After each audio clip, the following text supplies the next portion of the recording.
You've made me watch since 8 o'clock an episode and a half of With Love from Meghan. Thank you, Mike. I'm very sorry for you. I didn't ask you to do that, but I really appreciate that you've watched it so that nobody else has to. They called it a bold reinvention, a cultural milestone, a comeback story Hollywood would never forget. But what started as Meghan Markle's glittering return to the spotlight has rapidly devolved into an $18 million embarrassment that Netflix wishes it could erase. With Love, Meghan was supposed to be a triumph. Instead, it's now viewed as one of the most expensive cautionary tales in streaming history.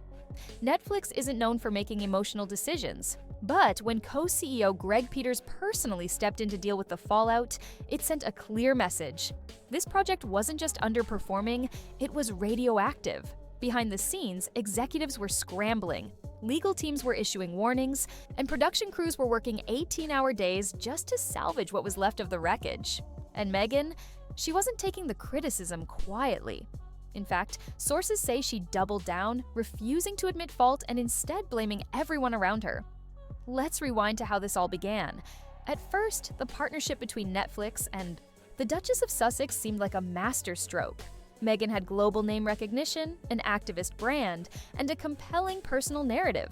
Her deal with Netflix wasn't just about producing content. It was supposed to redefine what streaming platforms stood for. Lifestyle storytelling, progressive themes, a new voice. Meghan was poised to become the face of modern entertainment. Enter With Love Meghan, her flagship series. It was marketed as an uplifting, intimate look into values, identity, and inspiration. It promised emotional resonance, aspirational visuals, and candid storytelling. But when the cameras rolled and the series reached post-production, something felt off, very off. Insiders now say the show was never really about storytelling, it was about control. What was intended to be a modest, mid-budget production with a cost of around $12 million quickly ballooned to more than $18 million. That didn't include the additional marketing expenses, which were supposed to support a full-blown PR campaign with trailers, press junkets, and high-profile interviews. But all of that would come crashing down after one disastrous set of internal screenings. In early May 2025, Netflix held a series of closed-door test screenings with internal staff and select audience members. These screenings are standard practice for major releases. Usually, they offer early feedback, fine-tuning direction, tone, and pacing. But the reaction to With Love Meghan was far from helpful. It was devastating. One executive described the atmosphere in the room as icy. Another attendee said it felt like watching a very expensive public relations campaign, not a television show. The adjectives used in feedback reports were brutal, narcissistic, scripted, emotionally hollow. Viewers called the show overly preachy, self-congratulatory, and alarmingly tone-deaf.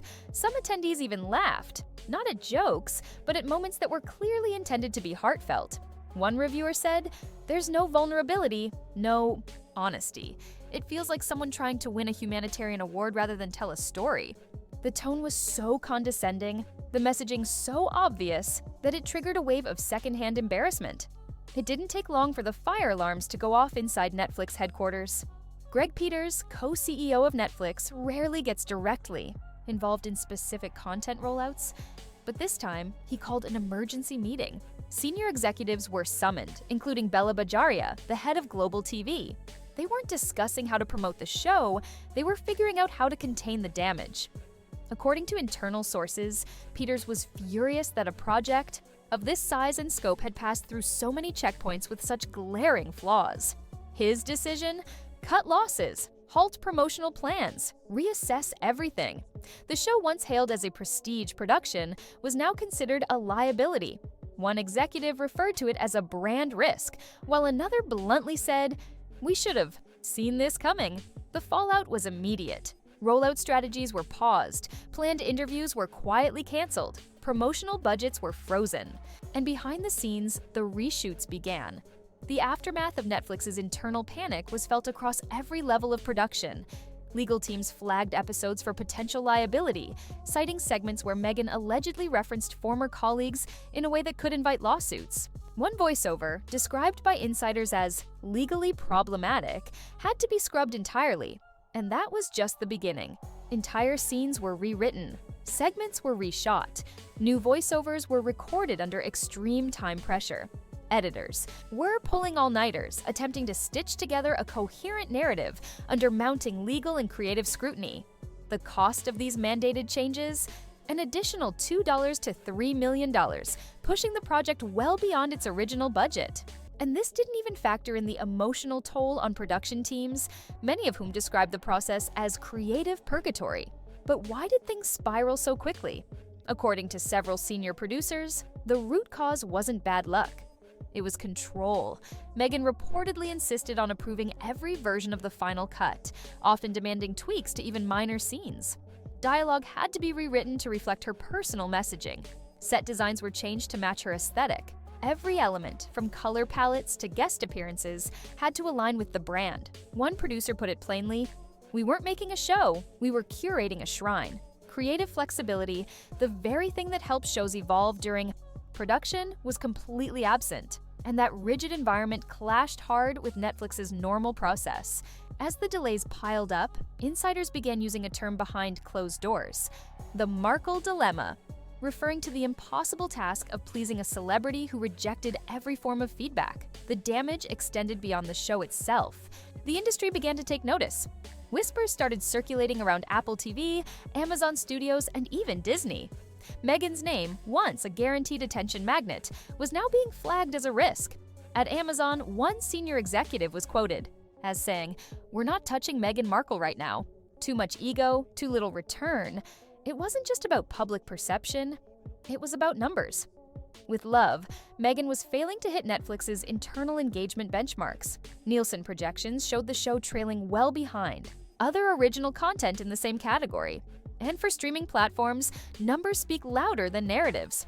Marketing teams, once enthusiastic, began stepping back. The planned promotional tour? Quietly scrapped. The press junkets? Cancelled. Netflix began preparing what one insider called a ghost rollout, releasing the remaining episodes with minimal fanfare, little promotion, and no official endorsement. A quiet exit, designed to sever ties without creating another media storm. Even Meghan's supporters in the entertainment world were growing uneasy. Panels that once celebrated her modern Duchess energy now pivoted to safer bets. Actresses and producers like Reese Witherspoon and Shonda Rhimes, women with proven creative track records and less baggage. It was clear, Meghan's Hollywood. Glow was dimming fast. And yet, in the face of mounting criticism, Meghan didn't back down. Instead of reflection, she turned to deflection. According to sources, she privately blamed Netflix's internal culture for not knowing how to market. Progressive womanhood. She claimed the backlash wasn't about quality, it was about her values being misunderstood. But even that argument didn't hold. Emmy-winning producers pushed back publicly, arguing that storytelling isn't about politics, it's about connection. When your show is more about protecting your image than telling a story, one said, it stops being art. It becomes propaganda. Despite everything, legal issues, executive interventions, and plummeting interest, Meghan Markle wasn't ready to step back. In fact, she dug in even deeper.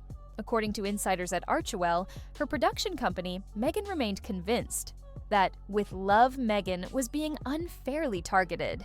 In private conversations, she allegedly claimed the backlash had little to do with content and everything to do with cultural bias. She reportedly told her team that traditional executives simply didn't understand how to sell her vision. Her defenders painted her as a misunderstood visionary, unfairly maligned for pushing boundaries.